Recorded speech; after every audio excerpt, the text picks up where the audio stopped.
Hey dudes, welcome to Splat from the Past, the only 80s themed horror and sci fi show where things could get totally radical. Now, today I will be welcoming Mona Lee Goss.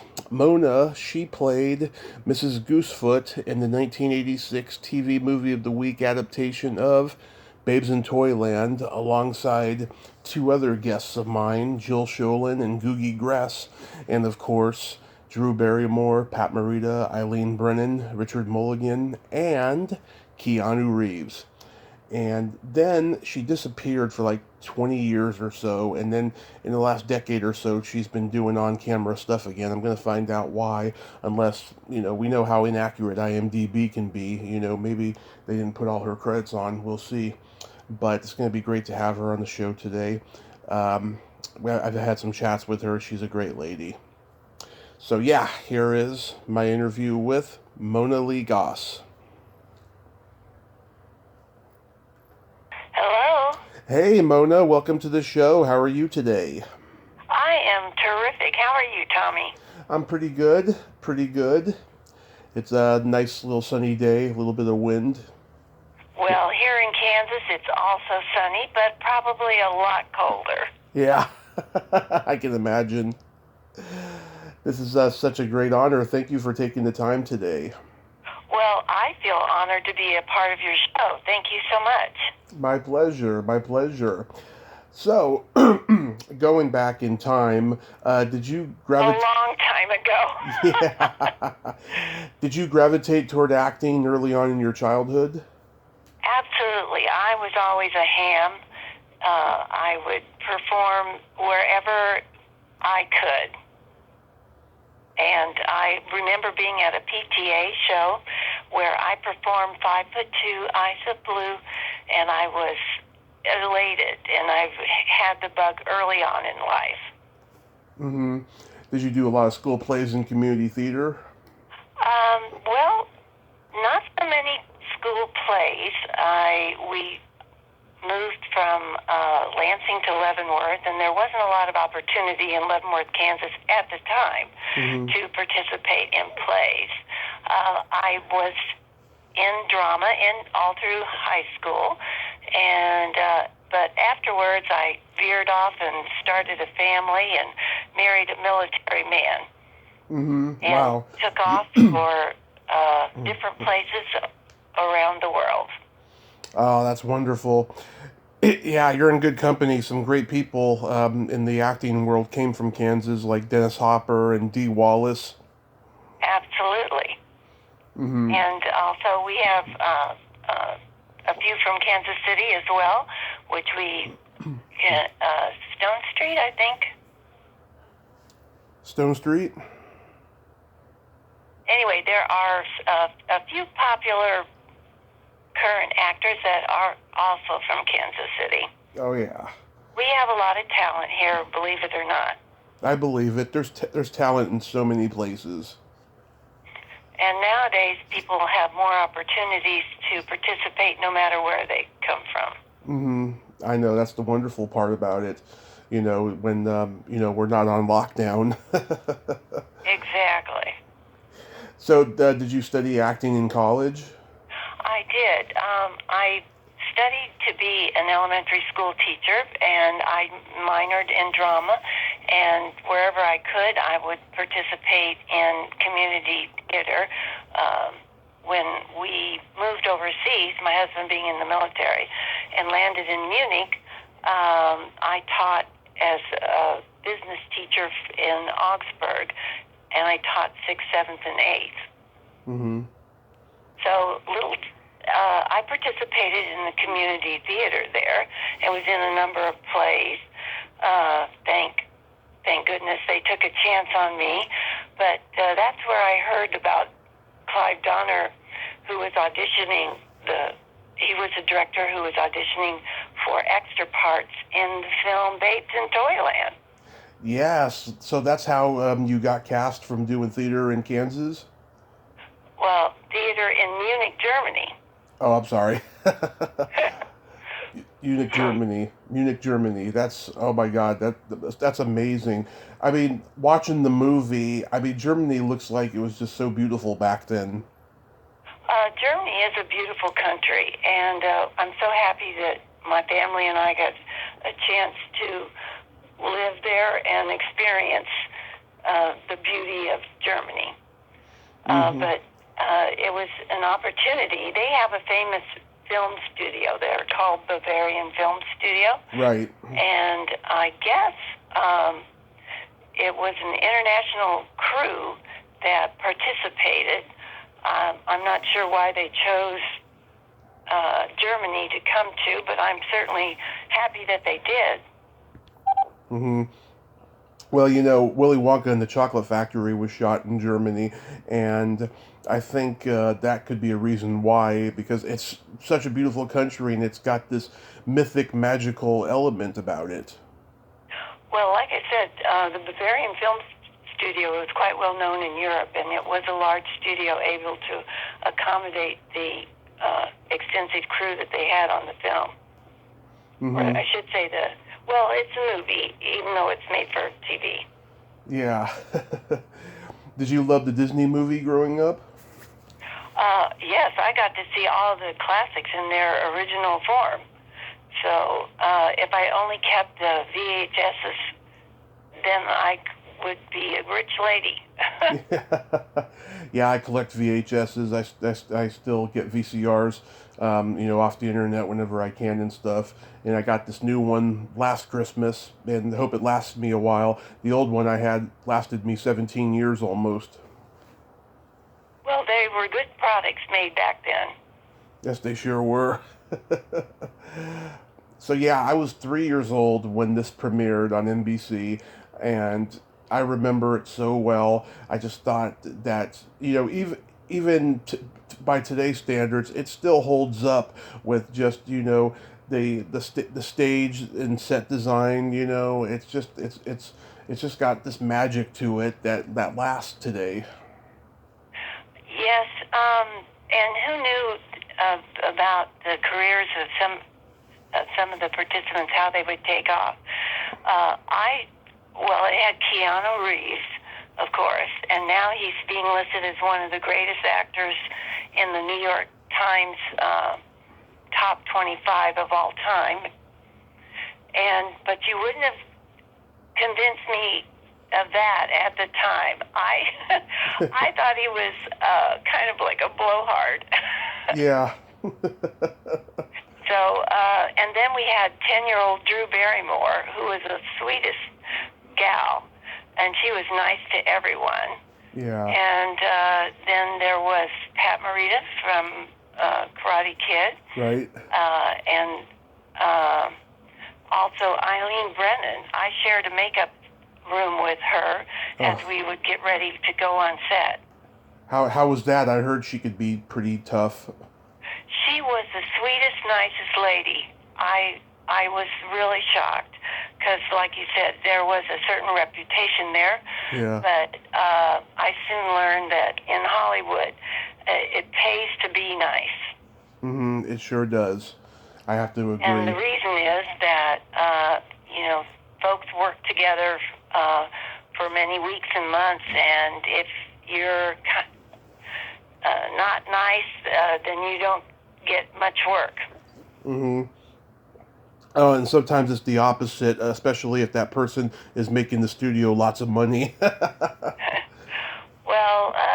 yes, but they like to work with nice people who they can get along with. That's one thing I did learn. Yeah. Today is the 1 year anniversary since I talked to Googie. Oh, Googie, he was such a delight. He was another one of those nice people, and he wasn't stuck up, and we had many conversations about, you know, different things that were happening at the time.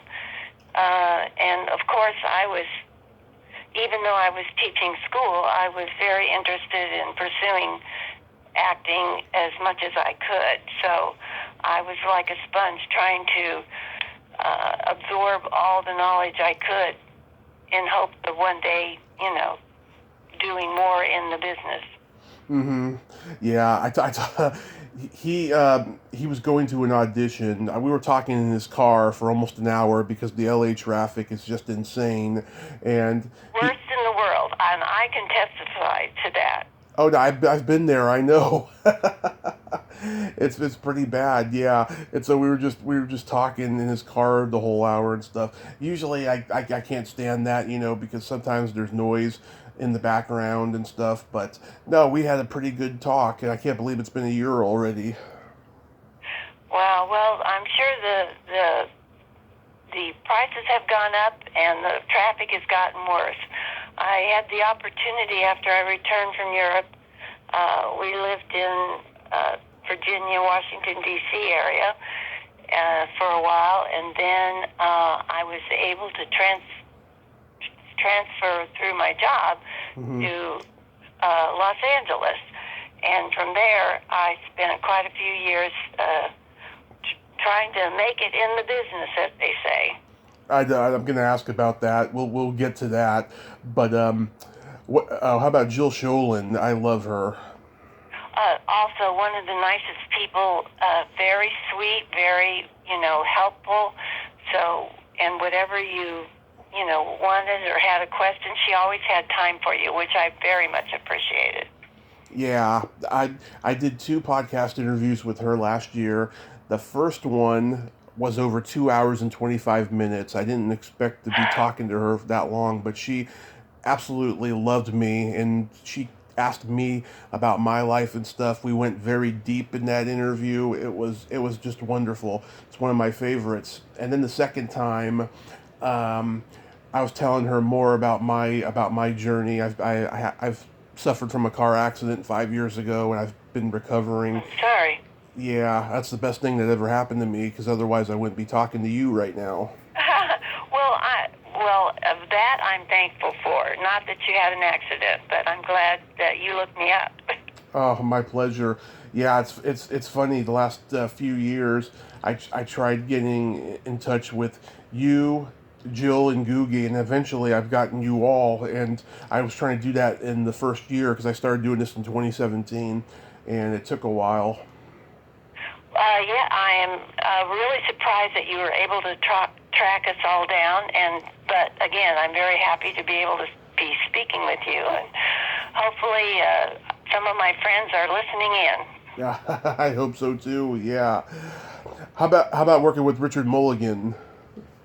Again, everyone in the cast were so accommodating and so nice. After all these years, it's hard to remember specifics, but that is one thing that I always think about was the professionalism and the attitudes of everyone were always supportive. Oh, I love hearing that. Yeah, I mean, he is so creepy and scary as Barnaby in the movie. Oh my God, I remember watching the movie for the first time in like 20 years, like 15 years ago, and just going, oh my God, he is so creepy in this role, just the way he plays it. Pat Morita too was again very nice. He was a little more distant from the rest of us, but always professional, always nice, and he even allowed me to take some pictures. Well, he's a comedian, and comedians are very standoffish. I know because I used to be one. Oh well, but when you see them perform, they do amazing things. They do, yes. You only wish that they were like that off stage as well. That's sad part, unfortunately. Yeah, Um, unfortunately, we've lost a few of the principals that were in that movie. yes. How was Clive Donner as a director? Well, he was the one that now, when I think back of how brazen I was, took a chance. He was very much participated in the everyday process. He was there at the auditions, there were, I would say, dozens of the extras that the kids, the animals, and the characters that you see walking around in the background that audition for these parts, and he participated fully in the audition process. And I walked up to him and told him who I was and that I very much like to be a part of this project. And I put on a little skit type of thing right in front of him, and he laughed and he says, "I think you would be great." Oh. I was shocked. Yeah. Oh, that's wonderful. It's not something I don't think people would do maybe nowadays.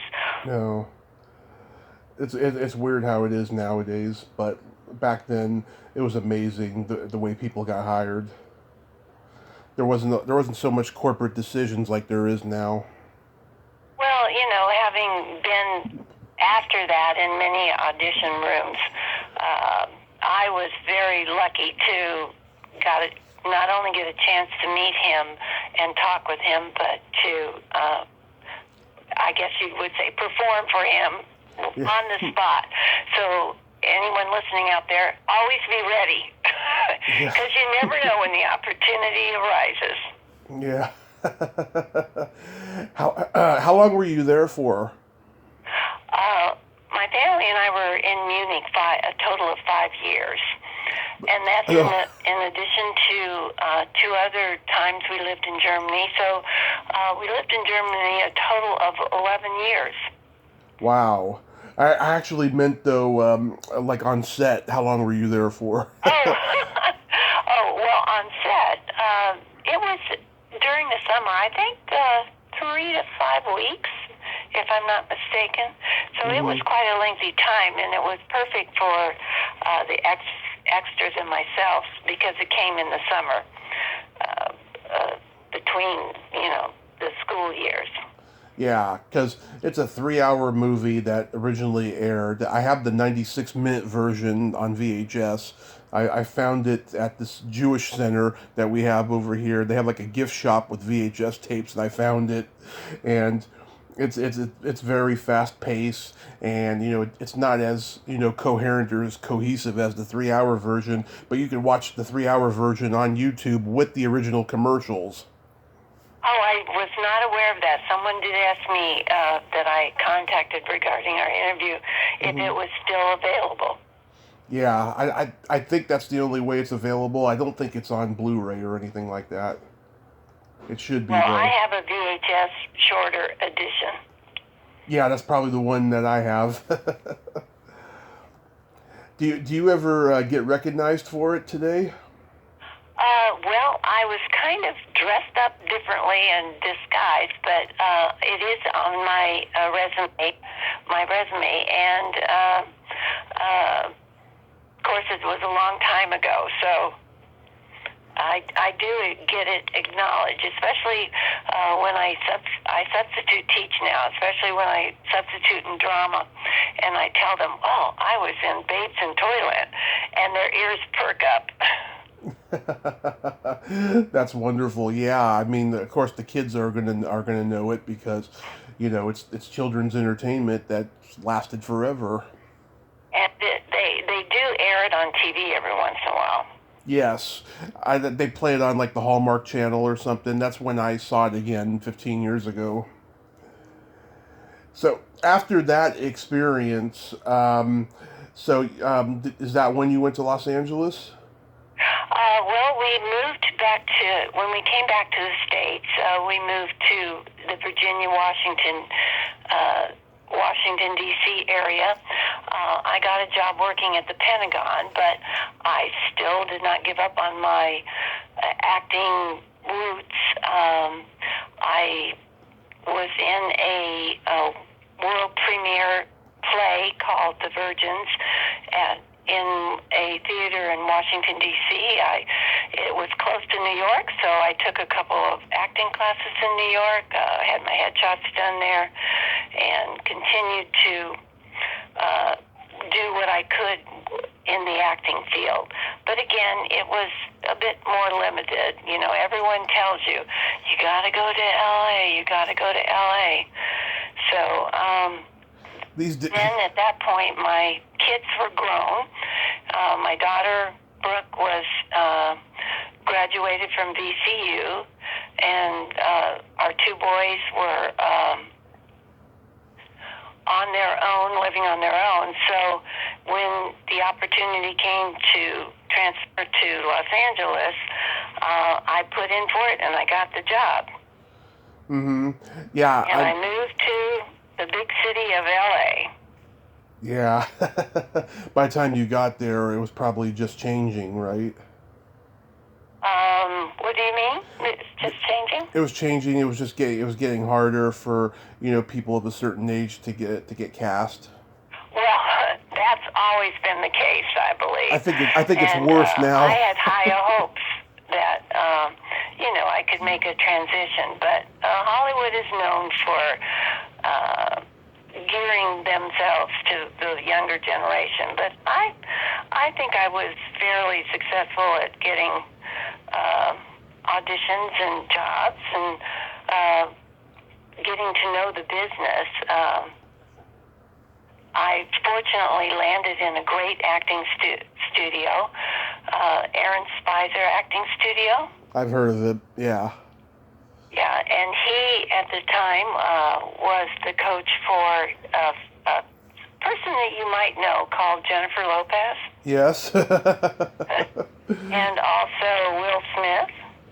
Mm-hmm. Yep. And so I spent a number of years in that studio. It's one thing about acting is that it's not as easy as people think it is. No. And it takes a lot of hard work and takes a lot of focus and attention. It does, yes. I've acted, I know.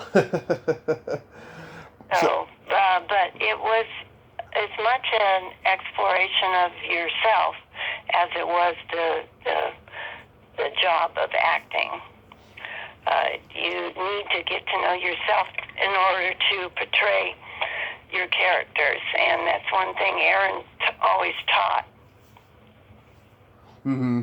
Yeah, because I see it took about 20 years before you did anything on camera again. Were you doing mostly theater?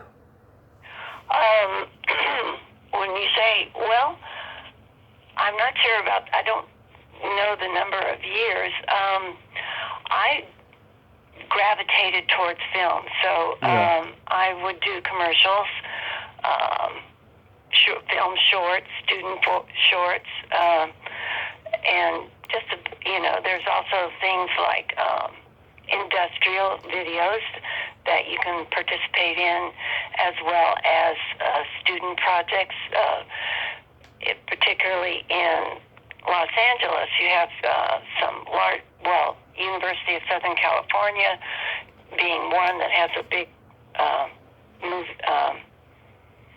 film school there, and students are required to make and complete their own projects, and so there was opportunity there to practice your skills by participating in those type of activities. Mm-hmm, absolutely. Yeah, because I saw that, because you did Babes in Toyland in 86, and then the next credit was The Sword and the Seath in 2008. That's why I meant over 20 years. But then again, IMDb is never accurate. Well, IMDb is good if the producers on the work that you have completed do submit to IMDb, but that doesn't mean that you haven't got a whole cadre of other projects and things that you have done. It's just the hard fact of distributing what you've done. Mm-hmm. You did an indie film called Tranquility. Yes, that was really fun. I played the mother of the lead, and the whole crew and actors went and spent a weekend, well, more than a weekend, in the mountains where we filmed the movie, and it was taking place over the holidays, so it was supposed to be a Christmas dinner, so I brought the turkey, and we actually had it cooked and had a complete Thanksgiving or Christmas holiday turkey. Mm-hmm. And I've heard of it, but I've never actually seen it though. But it was a good experience overall, right? Like you said. Well, anytime you get to be on set and you're an actor, it's a good experience. Mostly a good experience. There are a few things that aren't as enjoyable. Like I was in a music video, which is another venue to be able to work in, and it was an overnight during freezing weather on set. The night shoots are hard to do. Yeah. Because it's long hours. Yeah, I did a music video from like 8 in the morning till like 6 o'clock at night.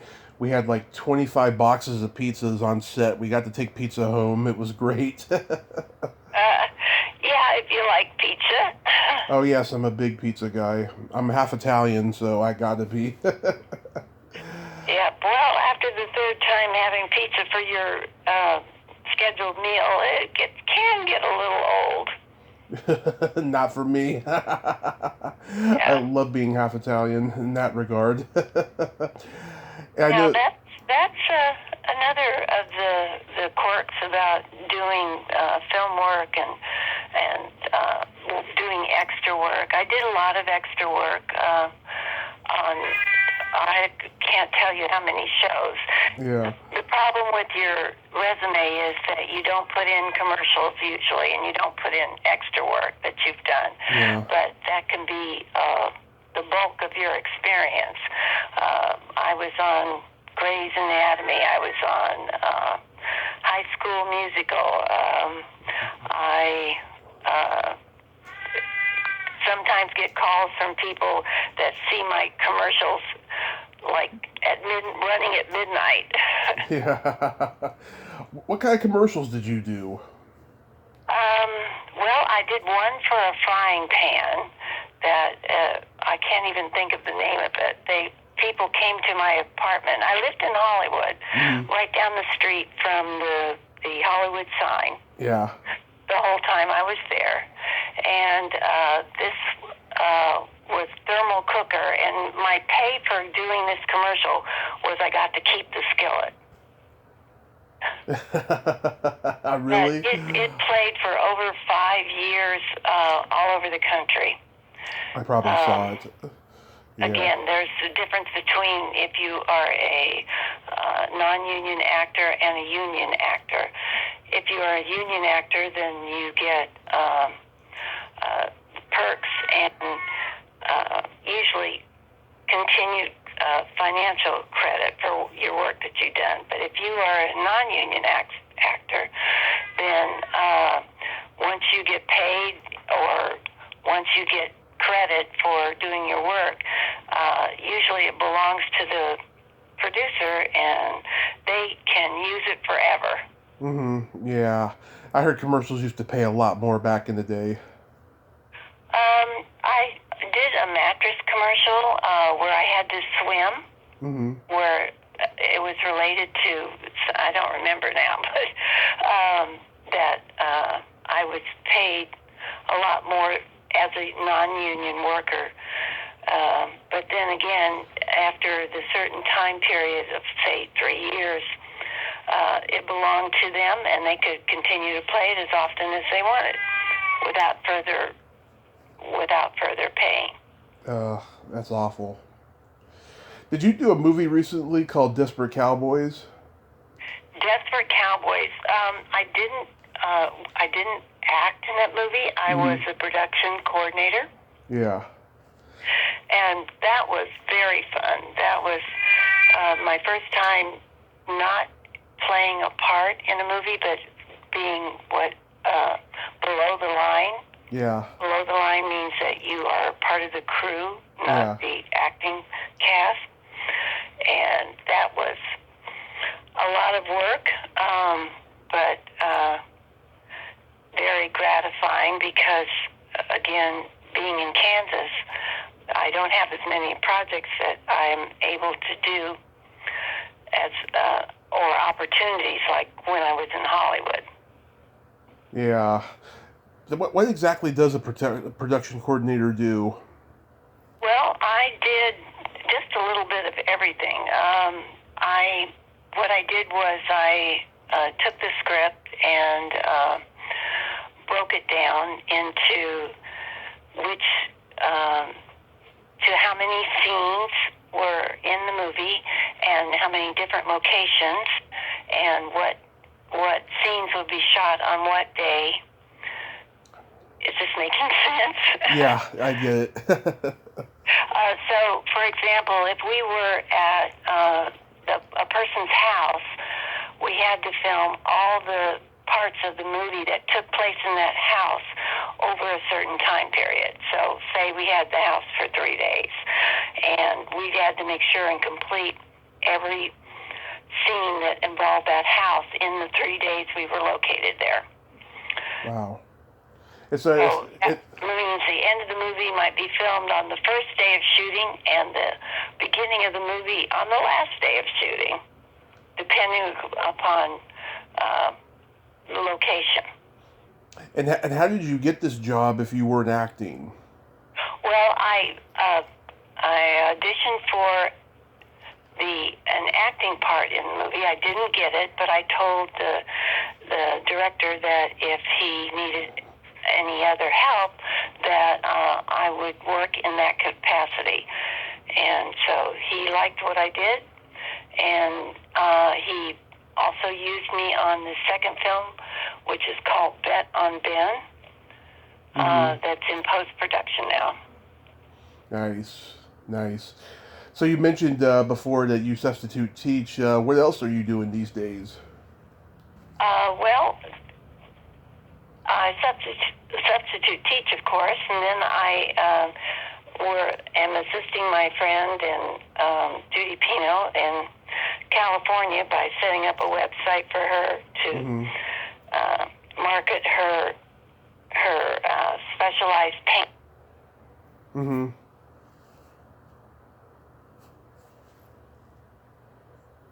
Mona, you there? Did we lose you?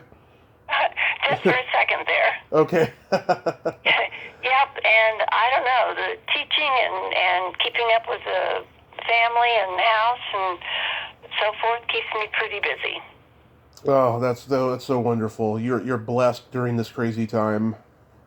I can't believe that I am as busy as I am.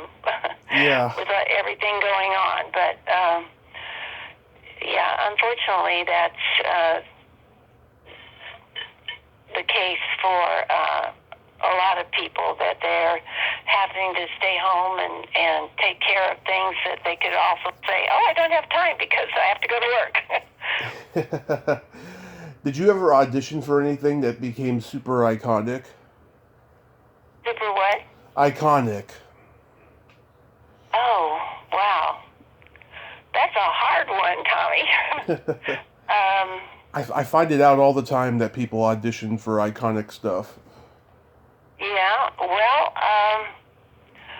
I can't, not really. Nothing that I can come to mind now. Of course, I'll probably think of something after you. Yeah. After you hang up. That's usually the case.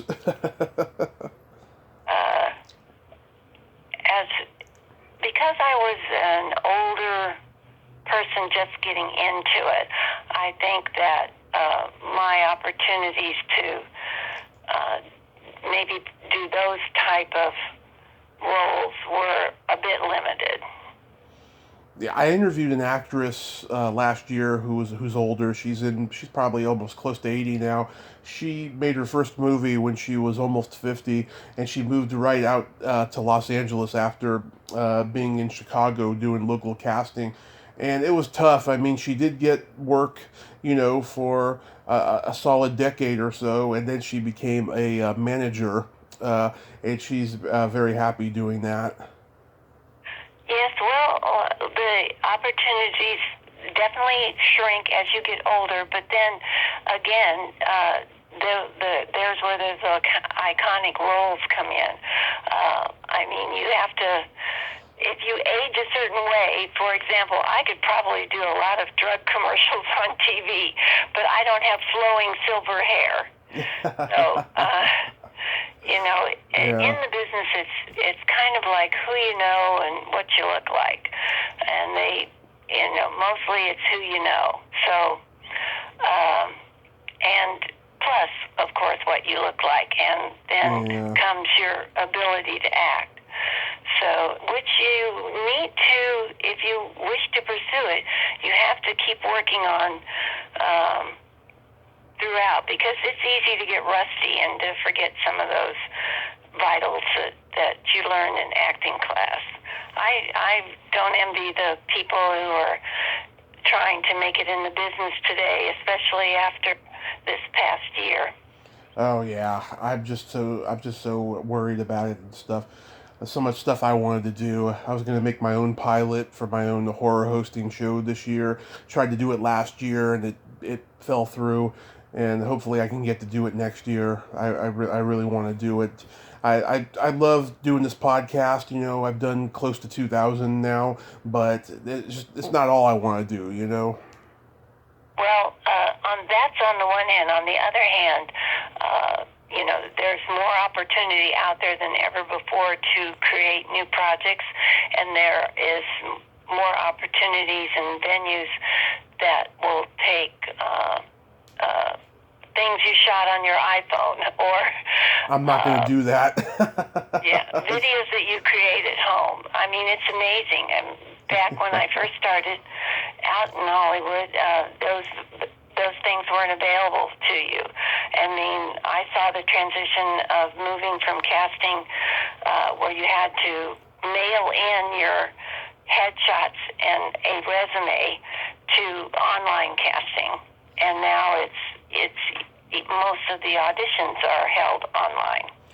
The only option people had to create their own content when you got there was cable access, and that was it. Right, exactly. And so many people. Exactly. So things have changed and gotten better. So you have opportunity no matter where you live to participate. When I first got to Hollywood, it was limited to, you had to be there. Yeah. In order to get ahead. Exactly. Amen to that. Mona, thank you so much for coming on today. You are so wonderful. Oh, well, thank you. I wanted to give a shout out to my people in Los Angeles, Faith Rumer, who is a wonderful vocal and acting teacher, Shannon Sturgis, who took over for Aaron's studio, Anthony Gilardi also has an acting studio, Rob Adler, he's a wonderful improv and acting coach. Just all my peeps that I miss so much being here in cold Kansas. Hopefully I'll be able to come out and visit with some of them again soon. Yes, very well said. You have yourself a Merry Christmas, a Happy New Year, and stay safe because we need people like you. Okay, well, I do appreciate your calling me. I want you to keep in touch, and if I can help in any other way, who knows? I would love that very much. Thank you so much, Mona. Thank you for having me, Tommy. I appreciate it. Okay, bye-bye. Bye. Well, there you have it. Mona Lee Goss. Ain't she a sweetheart? Oh, what a sweet lady, huh? She's very passionate about what she does, and she keeps on going. Even if the world is saying no to her, she keeps on going. And that's what we need, perseverance in this world.